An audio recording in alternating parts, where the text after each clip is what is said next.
Good morning, ladies and gentlemen. Welcome to the People Processes podcast and video. I'm your host, Rami Alijil, and I'm excited to have you join me here today.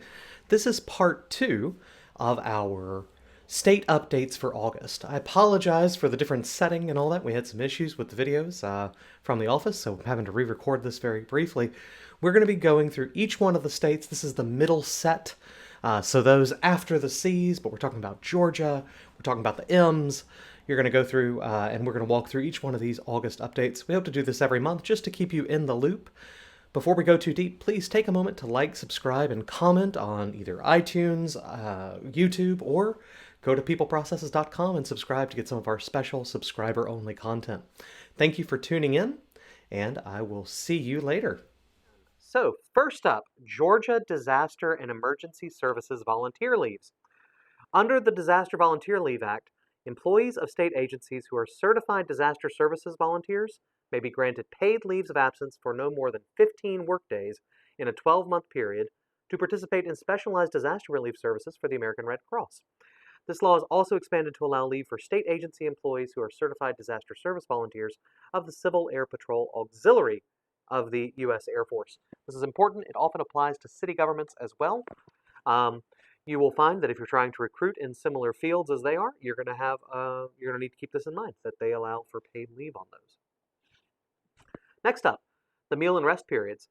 The law is amended and a new law is added to require employers to provide a paid break time of reasonable duration to an employee who desires to express breast milk at the worksite during work hours. You must provide a private location other than a restroom where an employee can express breast milk in privacy at the worksite. There are some small business exemptions on that, not on a place to do so or allowing it, but you wind up using a break room if you close it off and that kind of thing. It doesn't have to be a specific room. You don't have to. I think the law says this is not going expressly doesn't require that people build things onto their building, right? So it's something you're supposed to adapt in your current environment. Forgive me. All right, so that's Georgia Meal and Rest. If you do not have a breast milk policy, a place for people to express, and you're in Georgia, time to change that quickly. This is effective August 5th. We're past that date. Also, paid sick leave. Without action by Georgia General Assembly, the state's sick leave laws were set to repeal July 1. They finally did act, and they extended them till July 1, 2023. So, same thing that it's been, but it did not fall out like many people suspected. There's also some changes to unemployment insurance in Georgia. The method for determining maximum weekly benefit is regarded to is amended because of high average unemployment rates. For claims filed on or after June 14th, the maximum benefit payable to an individual is the lesser of 14 times the weekly benefit amount. If the state's average rate is at 4.5%, with an additional weekly amount added for each 0.5% increment of the state's average unemployment, up to a maximum of 26 times if the state exceeds 10%, right?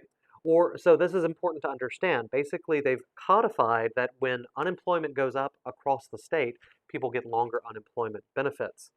That's pretty cool. There are some other changes in there about definitions, but that's the key thing to understand. Right now, and it is above 10%. So you will see instead that people are qualifying for 26 weeks of unemployment in Georgia now. On to Indiana. Indiana now has a law that just passed that prohibits an employer from requiring a candidate for employment or an employee to have a device implanted or otherwise incorporated into the candidate's or employee's body as a condition of employment, in a particular position, or as a condition of receiving additional compensation or benefits. So you can't make them do it, you can't make them do it in order to get a new job, and you can't pay them extra for doing it. Not sure exactly how this came about. Don't know too much, but I know that it's part of future thoughts around biometrics and that kind of thing. But no implanting your employees with things, guys, in Indiana anyway. The unemployment insurance situation in Indiana has changed as well.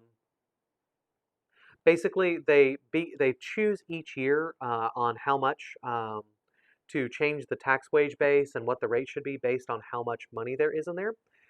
For calendar years 2021 through 2025, the new schedule applies in determining and assigning each employer's contribution rate unless the balance in the fund exceeds $1.8 billion or falls below $700 million. The taxable wage base in 2021 will be $32,400, up $800 from the $31,600 in 2020. That's relevant. Even if your unemployment rate for your company doesn't change, you're spending 2% more, right? Because the wage base has gone up, assuming you're paying people over 32,000. So keep that in mind.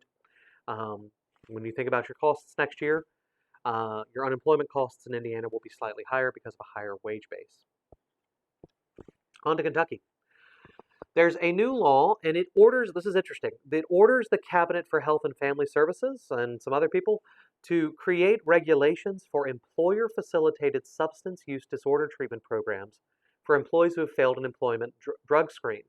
Maintaining such a program is voluntary, it's on the part of employers, and participation would require consent from the employee.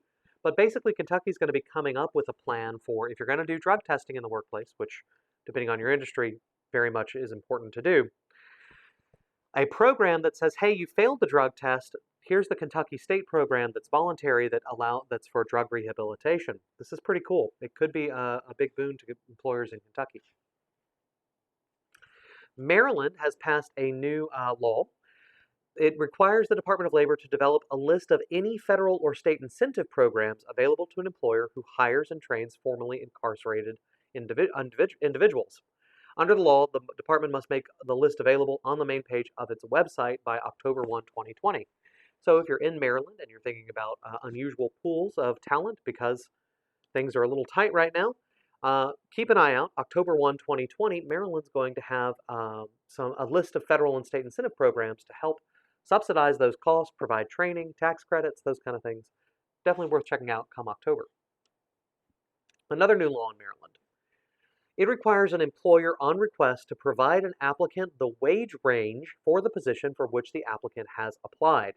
The law also prohibits an employer from taking any negative action against the applicant because he or she did not provide wage history or a wage range, and prohibits an employer from relying on wage history, except when voluntarily provided, for the purpose of determining a fair wage. An employer is also forbidden from seeking an applicant's wage history from former employers or their agents. This is important. They've also amended to state that in determining the amount of the penalty for violating the salary history, the commissioner shall consider the gravity of the violation, the size of the business, and the employer's good faith, and the employer's history of violations under the law. So, not only is it illegal, there will be a penalty, and they're not telling you how much it will be. This is important. This is coming across the whole country. Many states already have this. Maryland is not the first to do so, but wage history is now a question that is highly fraught with compliance concerns. You're not supposed to ask people how much they made before, especially on an application. They could volunteer it, but you can't ask for it in many states, including Maryland now. And Maryland's going a step further and requiring that if an employee asks, or if you want to post it, which is probably more common, you must tell them a wage range for the job. So that's important to keep in mind. You have to tell them the wage range. You can't ask them what they made before. Maryland. This goes into effect October 1, 2020. Also in Maryland, speaking of kind of biometric chips, this is a bit more common. Employers are prohibited from using certain facial recognition services during an applicant's interview for employment unless the applicant consents by signing a waiver. The law goes into detail on what that waiver must contain, when it must be, the valid language, that kind of thing. And it must be done on each interview. This is something that's come up. There's a lot of AI programs out there. Say you're trying to post online and you're hiring all over the country. There are AI programs out there that have the employees record a video, job application, answer these 10 questions, and then the AI evaluates it and promotes certain ones up to management for interview based on how they did in the interview, judged by a computer. The problem is this seems to promote some biases that have actual effects on minority communities, and many states are passing laws against this. So if you've looked into those technologies, do keep in mind in Maryland, as of October 1, that's illegal. No AIs judging video-based applications inside your recruiting processes, unless you get waivers. We're all caught up. That's great. Thank you for checking out our video today. I really appreciate you tuning in. I hope you learned something. Next up, we have our part 3 on this, where we go through the last set of states, the New Yorks, the New Hampshires, the New Jerseys, even all the way out to Wyoming. Thank you for tuning in. My name's Rami Ali Jill, and I very much appreciate it. please subscribe at peopleprocesses.com and drop a comment below, especially if you're on YouTube. I'm watching every one of those myself. We're new to YouTube and we're still getting this stuff figured out, as you can tell. So I really appreciate any thumbs up you can give, the subscribe button, or dropping any comments down there. Have a great day. Go out there, get your work done, and I'll see you tomorrow.